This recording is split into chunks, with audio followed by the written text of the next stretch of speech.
السلام علیکم۔ بسم اللہ الرحمن الرحیم۔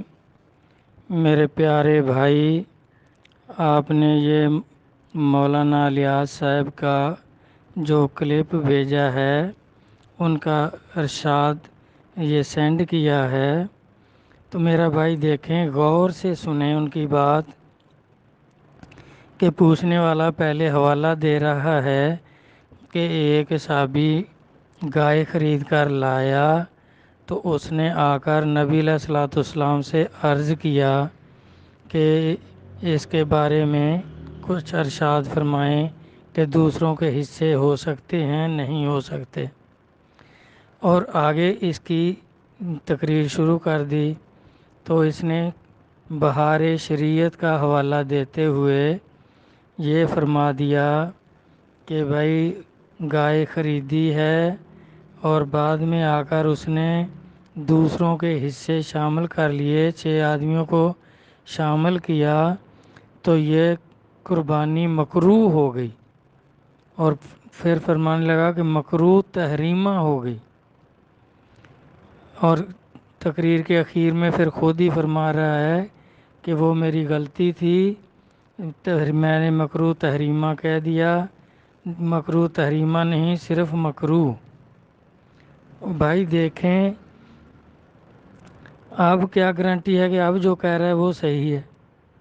جب پہلے غلط کہہ رہا ہے کہ مکروہ تحریمہ، اور پھر کہہ دیا کہ وہ میری غلطی تھی، مکروہ تحریمہ نہیں، میں رجوع کرتا ہوں، تو میرا بھائی اب کیا گارنٹی ہے کہ جو اب کہا ہے کہ وہ قربانی مکروہ ہو گئی، یہ صحیح ہے؟ اب صحیح تو وہ تھا کہ یہ حدیث بیان کرتے کہ نبی علیہ الصلوۃ والسلام نے منع فرمایا کہ گائے خریدی ہے تو اب اس میں کسی کو شامل نہ کرے، اور اگر پہلے مشورہ کر لیا تھا، مل کر خریدی ہے، تو پھر مکروہ نہیں ہے۔ بھائی جو حلال ہے وہ حلال رہے گی، چاہے پہلے کچھ بھی سوچا ہو، تو یہ تو ہو نہیں سکتا کہ وہ حلال ہے قربانی، جائز ہے قربانی، اور بعد میں حصہ ملا لیے تو اب مکروہ ہو گئے۔ یہ کیسے مکروہ ہو گئی بھائی؟ جس طرح کوئی چیز مکروہ ہو تو بعد میں اس کو جو مرضی کرتے رہیں وہ مکروہ ہی رہے گی، وہ جائز حلال نہیں ہوگی، پاکیزہ نہیں ہوگی۔ تو یہ ان مولویوں سے تو بس اللہ کی پناہ۔ میرا بھائی دیکھیں، جب ان کے بارے میں نبی علیہ الصلوۃ والسلام نے کھلم کھلا فرما دیا، ابن ماجہ جلد دوم 3993 نمبر حدیث ہے، نبی علیہ الصلوۃ والسلام نے فرمایا سنتین و سب عین، یعنی 70 اور 2 72، فرقتاً فرقے، کلہ فی النار، سارے جہنمی، یعنی 72 فرقے ہوں گے، سرکار فرما رہے ہیں سارے فی النار، آگ میں جائیں گے، جہنم میں جائیں گے۔ تو اب ان دوزخیوں سے میرا بھائی آپ کیا سیکھیں گے، کیا ہدایت ان سے حاصل کریں گے؟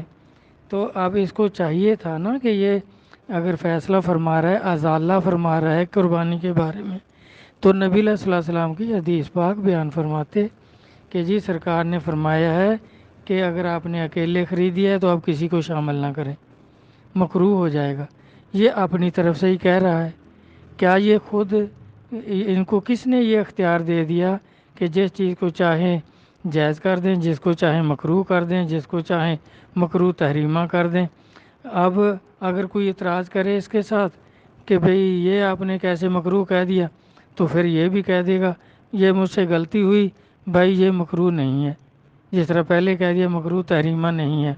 تو میرا بھائی اولیاء کرام کی کتابیں دیکھیں، یا پھر اگر کوئی آپ کو کتاب ایسی موجود نہیں تو یہ حدیث کی کتابیں دیکھ لیا کریں، اور احادیث وہ مانیں جو قرآن پاک سے ٹیلی ہوتی ہو، کیونکہ نبی علیہ الصلوۃ والسلام نے فرمایا تھا کہ حدیثیں بہت ہو جائیں گی آپ کے لیے، صحابہ کو آپ مخاطب کر کے فرما رہے ہیں کہ آخری زمانے میں احادیث بہت ہو جائیں گی، ایسی حدیثیں سنو گے جو تمہارے باپ دادا نے نہیں سنی ہوگی۔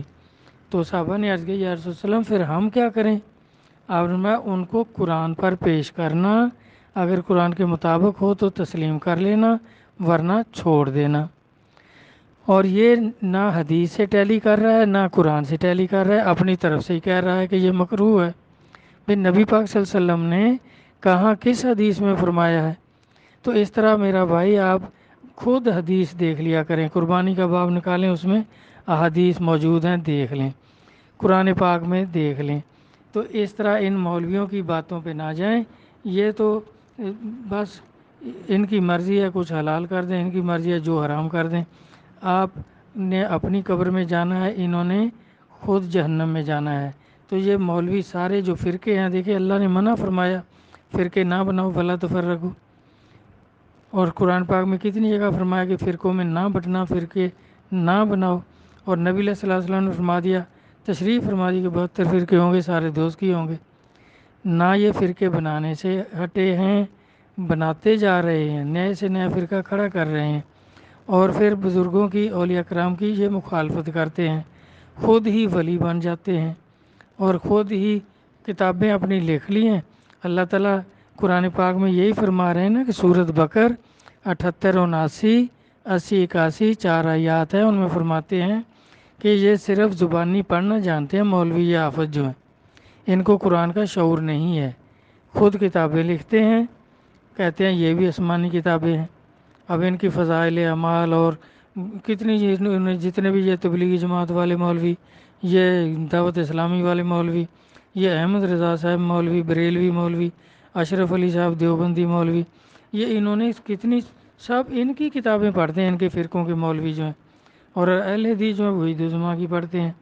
یہ قرآن و حدیث سے اپنے مطلب کی حدیثیں ان کے بھی معنی چینج کر لیتے ہیں، اپنے عقیدے کے مطابق کر لیتے ہیں۔ اسی لیے اللہ تعالیٰ نے فرمایا یہ من گھڑت کتابیں لکھتے ہیں، کہتے ہیں یہ بھی آسمانی کتابیں ہیں۔ تو پھر آگے فرماتے ہیں، اللہ تعالیٰ فرماتے ہیں پھر یہ کہتے ہیں کہ دوزخ کی آگ تو ہمیں چھو بھی نہیں سکتی، گئے تو 4 دن چند دن۔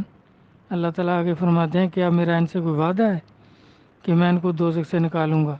یہ جہنم میں جائیں گے، 81 نمبر آیت دیکھ لیں، جہنم میں جائیں گے، اللہ تعالیٰ فرماتے ہیں، اور ہمیشہ جہنم میں رہیں گے۔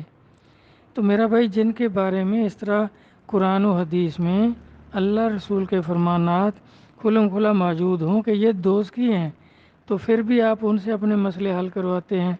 اللہ تبارک تعالیٰ ان کو سمجھنے کی، ان کے شر سے محفوظ فرمائیں۔ اللہ تبارک تعالیٰ اللہ اور اللہ کے رسول کے کلام کو سمجھنے کی توفیق عطا فرمائے، آمین۔ اللہ حافظ۔